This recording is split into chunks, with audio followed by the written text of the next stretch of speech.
اومدم حرف بزنم ولی با منطق. آره حرفم خط به خطش دلیل داره. رو هوا حرف نمیزنم، اسکی نمیرم، هیت نمیدم، بعد شما رو نمیگم. من آرمیم ولی یه ایرانیم، وطن فروش نیستم، دنبال شادیم.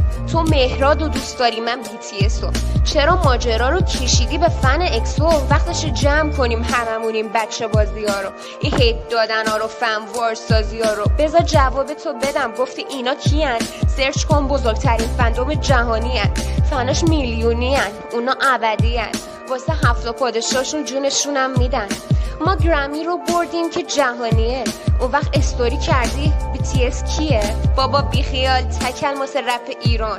گفتیم اول فنات بعدش ماها کوتا میای. فنات میگن همه یه ما زیر 14 ساله، من 18 سالمه، خوب و رسم صدامو داری. با رپ دفاع میکنم از لیدرمون، فوش نمیدم، درست مثل کیم نامجون. نامجون اسطورمه، شاه رپ. آره واسه هر تارگتی یه دلیلی داره. ارتش آرمی صف به صف پشت BTS ادامه بدی، پایان بدی برات داره.